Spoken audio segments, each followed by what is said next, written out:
Good evening, and welcome to Rock Solid Radio. I'm Linda Hutchinson, the Executive Director of Rock Solid Families. And I'm Merrill Hutchinson, President of Rock Solid Families, and we are excited to have you join us for the next 30 minutes as we talk about the good, bad, and ugly of relationships.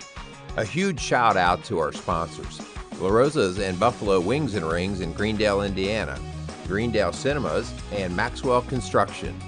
We are so thankful for these local businesses who have made this show possible.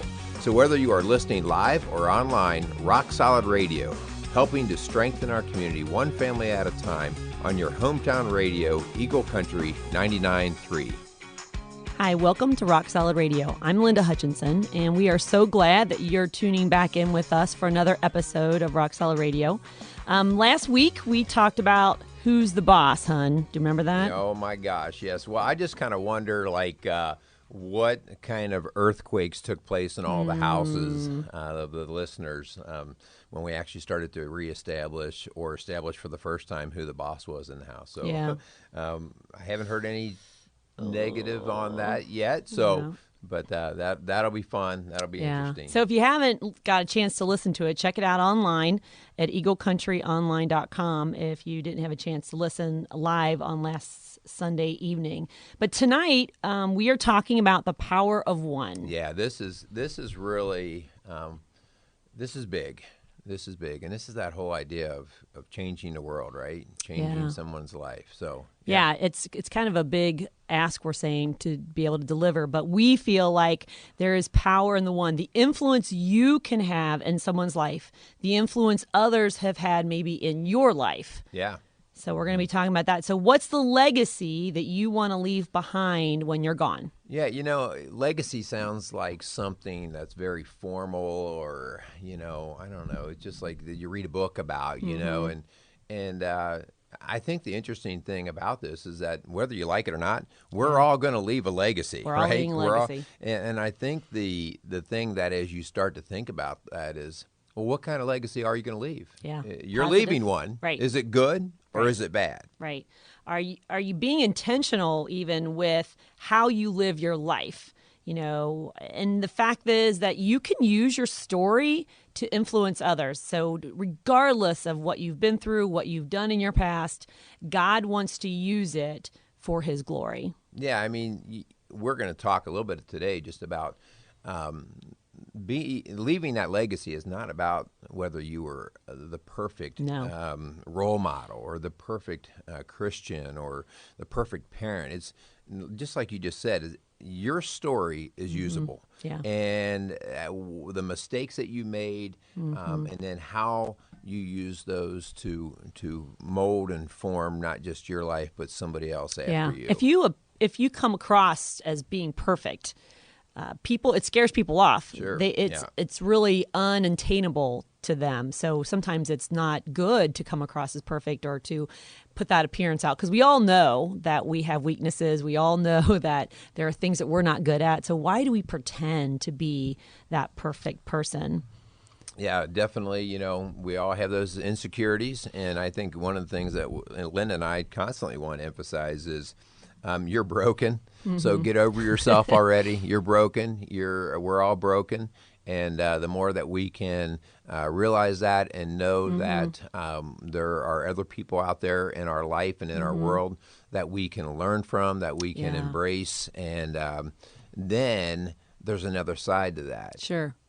Who are we going to pass that legacy on to the next group, and what are we going to give them? Right, sure. And for us, that started with our parents. Yes. And absolutely. They were not perfect by any means. So Mom, Dad, if you're listening, I know you weren't perfect, but the powerful influence that they had in my life, your parents had in your life, the things that we learned from them, for instance, my parents taught me the importance of a faith foundation. Yeah. Church was important to us. Both of ours did that, and it was one of those things that as a kid, you just kind of went through some of the motions, We would get up and go to church on Sunday, and especially I do remember as being a teenager that I became more and more resistant to that, but there was still always that expectation that guess what? It's Sunday morning, and we're going That's to what we do. church. And so The hard part about when you are experiencing the legacy that somebody else is giving you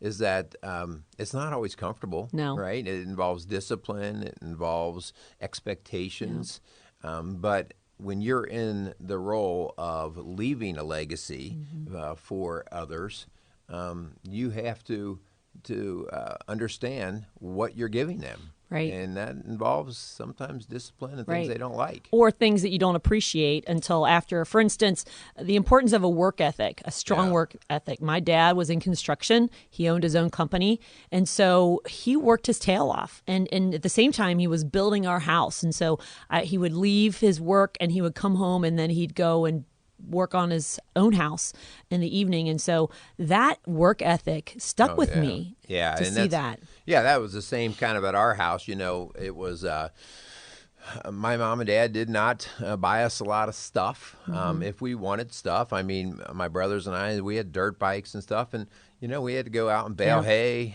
We had to get out and weed eat. We had to work around the house and stuff, and it was always an expectation. One thing I can say is that of my siblings and your siblings, there's not a lazy bone in the group. No. And that was the legacy that right, our parents left for us. The parents did set that example. Yeah. Importance of family was huge. We got to experience that firsthand and how important family was to Well, look what it's done even now. I mean, think about how important family still is, whether it's holidays or just getting together, how much we just like to hang out. That doesn't necessarily mean that we're best friends. It just means that the connection is something we want to keep the value of play. it. Yeah, and if at any time, what's really cool, and I know we both feel this way, if at any time there was any kind of difficulties or challenge or disaster or illness, our family would be there. Sure. Because that's what family does. Yeah.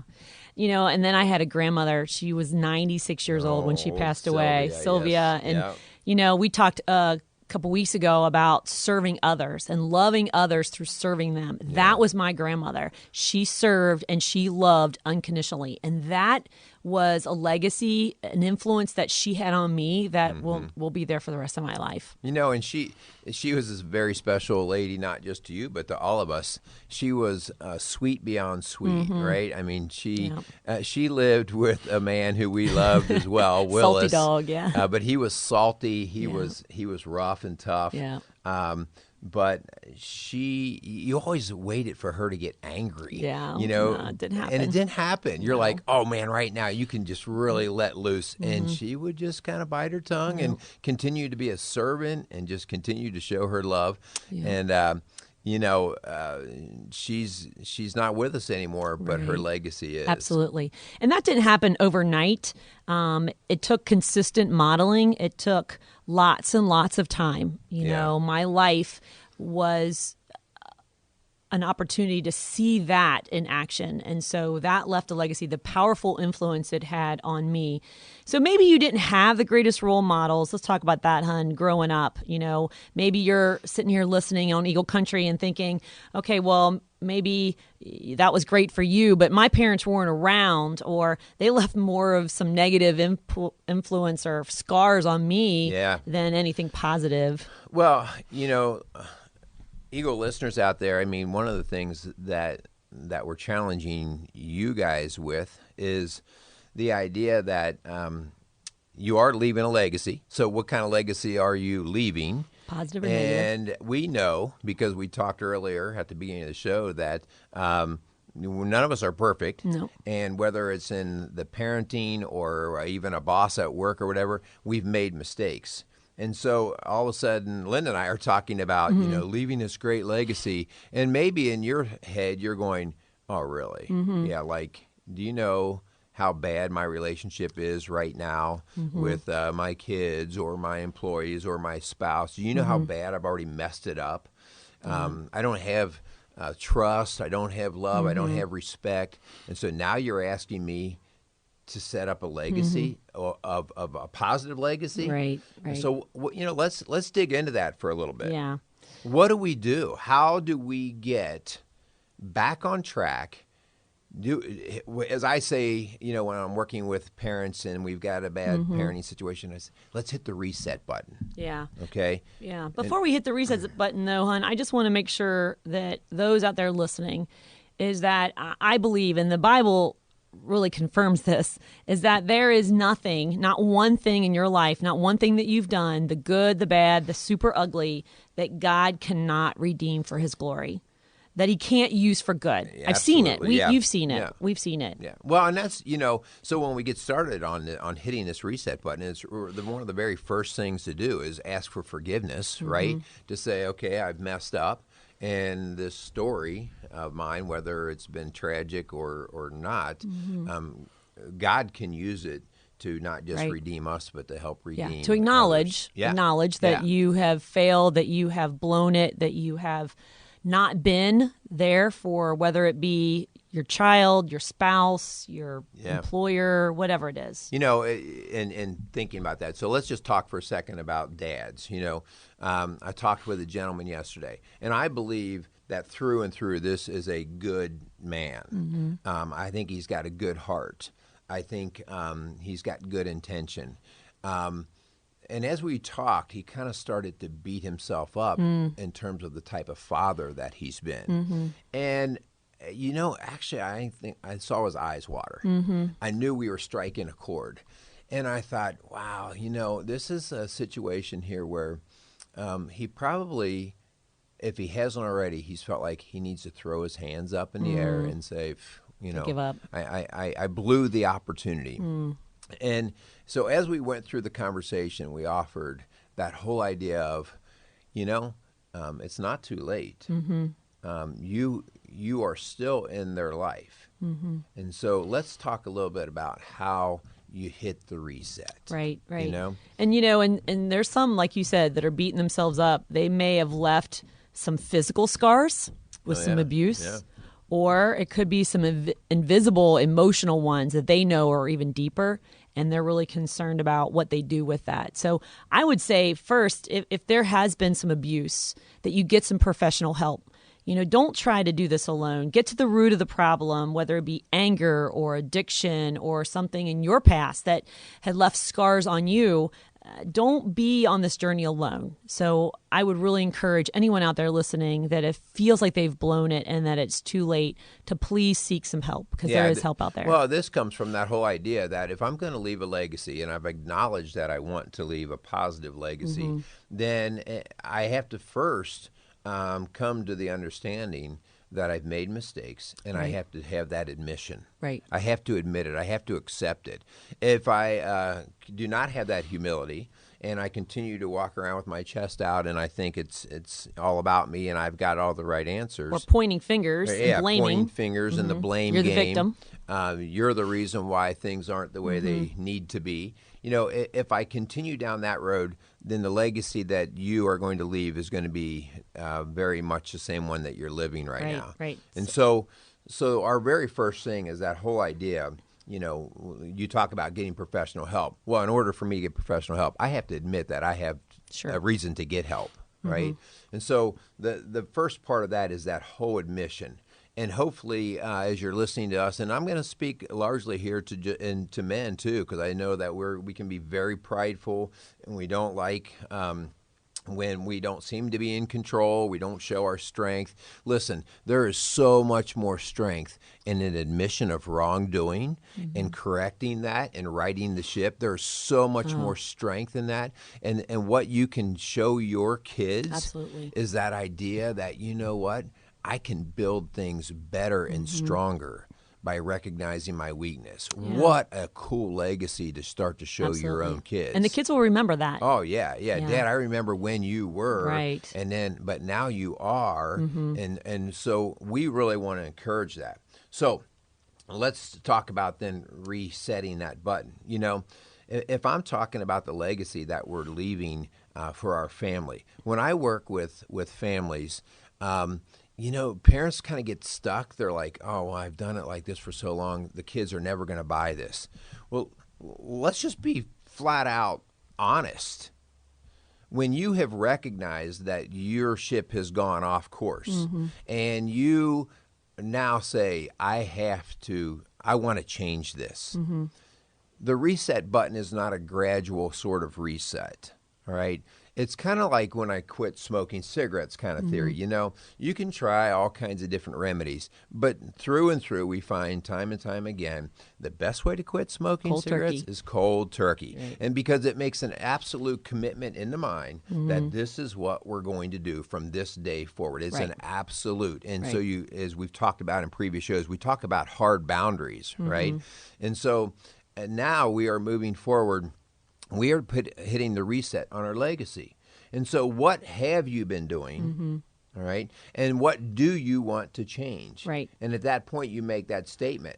But let's make sure that our listeners don't think that everything's going to be hunky-dory the very No, next day. no. That takes time. Yeah, that part takes change, but the mental commitment Sure, of is change. is in sort of an instant, Right. like, okay, I'm Right. going to make this change. Right. And so at that point, if I'm going to, like, let's say I'm resetting the legacy that I want to leave for my kids, you know, not only did you need to admit that you are having problems, you know what is so powerful, like we just talked a little bit ago? Call a meeting. Family meeting. Call a family meeting, sit around the dinner table, and do something very, very rare in many of our homes. And humbling. And say, kids, you know what? We need to talk a little bit tonight. And one of the first things I need to do is I need to say I'm sorry for Apologize. some of the stuff that I've done. Yeah. And you can go into some of the detail of that because you'll know exactly what chord has been hitting your kids and your spouse. And so you first come through with that admission, and then at that point, you start to talk about the new direction that you want to Right. go. And don't expect them to go jumping in your arms. No, because they lack this thing called trust. Yeah, and that's going to take time to build, and Yeah. your actions are going to have to speak louder than your words. And so you could say things all day long. Maybe you've said them over and over again. Maybe you've apologized over and over again, but it's going to take the action part of it. So, you know, that's something that people are talking about. They feel like they've blown it. But let's talk about a little bit about opportunities to reach into others' lives, to change the world, as we said, the power of one. There's opportunities all over. Yeah. So let's go outside of your family, right? And so how can I make a difference in this world? What Yeah. can I do? Well, just stop and think for just a second of the ways that you can influence. And I mean, I think of the list of not just parents, but of teachers, of coaches, of people in ministry, of taking on a mentorship position, and just even really Yeah. being a good neighbor, right, Yeah. or a good friend. Yeah. So please don't short side the opportunities. Right. They're all over. It's Sure. really a matter of what you want to do with those. Right. Yeah. I mean, if there's listeners out there who don't have family, don't have children, maybe they feel like they've already blown it, their kids are out of the house. You know, there's a national example, hon, that actually started right here in Cincinnati. The Big Brothers, Yeah. Big Sisters of America knows the power of one relationship. You know, for over 100 years, they have matched at-risk children with mentors, you know, and just in the past 10 years, nearly 2 million children have experienced what a positive relationship can do to someone's life. And so maybe that's what God's calling you to do. For us, it was fostering to adopt, you know, but, you know, maybe not everybody out there is wired for that. But just the Big Brother, Big Sister program, the results have been staggering with these littles, they call them, with educational success, higher aspirations, greater confidence, better relationships, the avoidance of risky or illegal behavior, you know, all through the power of just one relationship. Yeah. One relationship, oftentimes one person wanting to delve in and be part of somebody else's life. Yeah. You know, outside of the national examples, you know, Yeah. think of some of the people that we have in our life that are outside of our parents. Yeah. Yeah. That have taken a difficult situation, have tried to right the ship, so to speak, and now have done something just incredible with it. We've Yeah. seen people we've seen addicts, you know, who they were down, they were homeless, they were maybe even have OD'd and just in a terrible way, and they have finally said, you know what, I'm going to use my story. And now we Powerful. see people just, reaching out and Right. helping others that way. Right. Or terminal illness. I think of Yeah. In our area, Lauren Hill. Yes, What yeah. an amazing young woman who left an amazing legacy with her attitude and her fight against a terminal brain cancer. And it took her life, but the legacy she has left behind is still rippling out into Southeast Indiana. Another personal friend of ours, a young woman by the name of Jenna, who left her mark after dying of a rare cancer as well. Just amazing stories of legacy left way beyond their years and the power of their attitude and their spirit and the influence that they had.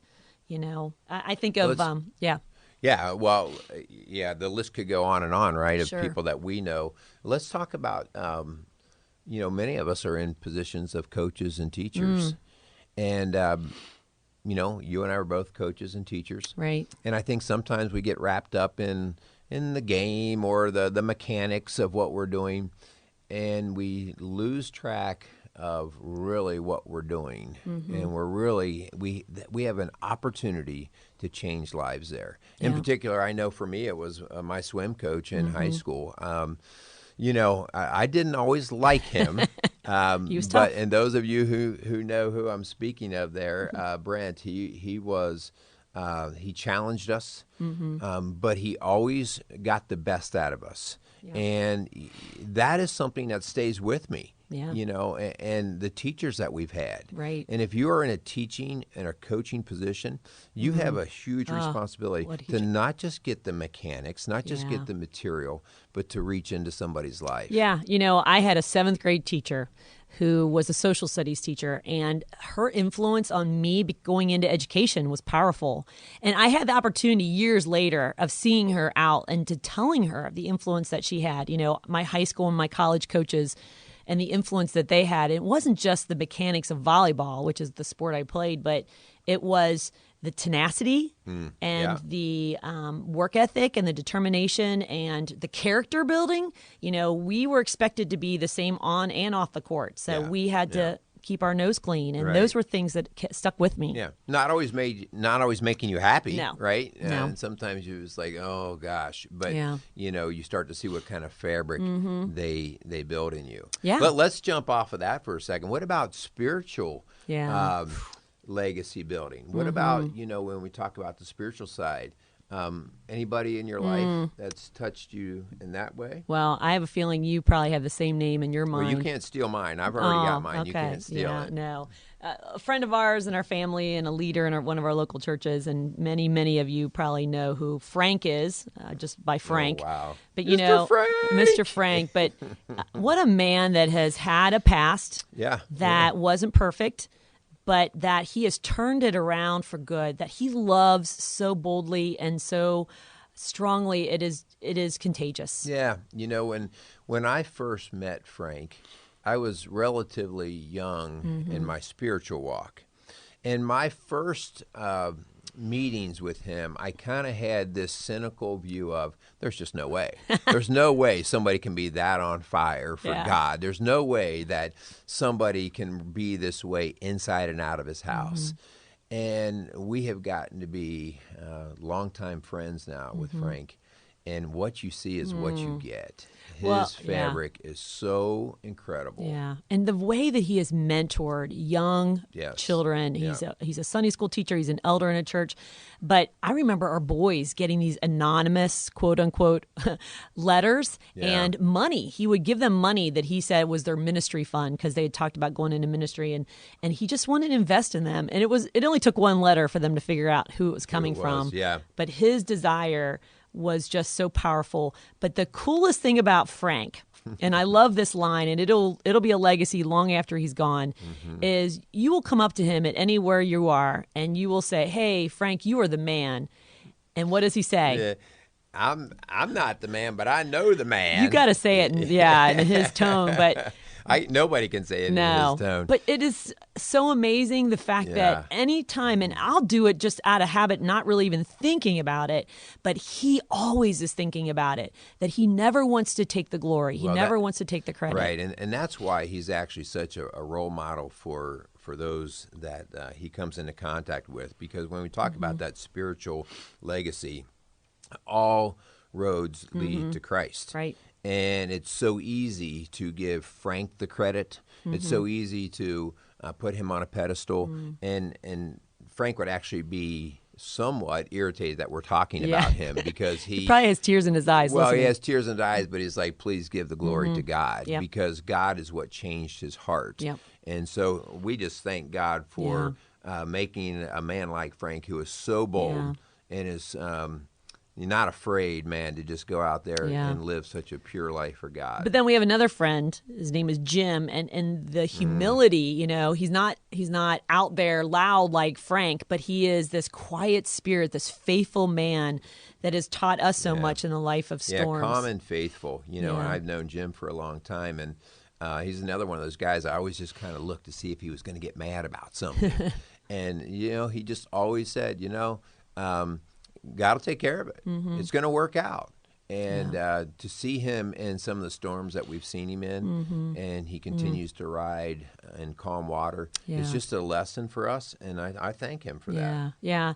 Hebrews 12 talks about, therefore, since we are surrounded by such a huge crowd of witnesses to the life of faith, let us strip off every weight that slows us down, especially the sin that so easily trips us up, and let us run with endurance the race God has set before us. We do this by keeping our eyes on Jesus, the champion who initiates and perfects our faith. Yeah, that's what we need to do. And the power of one is that we are influencing others, and then we're turning it around and giving God the glory. Yeah, that so, one relationship. We're going to have to wrap up, so we need to talk about our challenge. We've got like a two-parter challenge here this week, you guys. So get ready, okay? So this two-part challenge is really, I want you to think of it like this. The mentor, and then me, and the mentee. And so that idea that I want you to just, for a little bit this week, I want you to think about somebody who mentored you, somebody who made a change in your life, somebody who impacted you.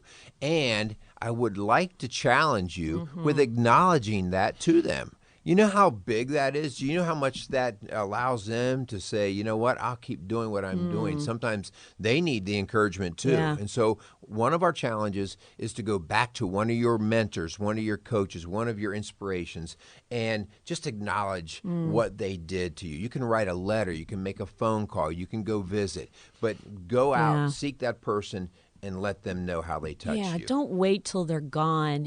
When we lose someone we care about or has had an influence in our life and we've not spoken those words, man, there's regrets there. So don't put it all out on the table. Don't let someone be gone before you really reflect on the influence they had.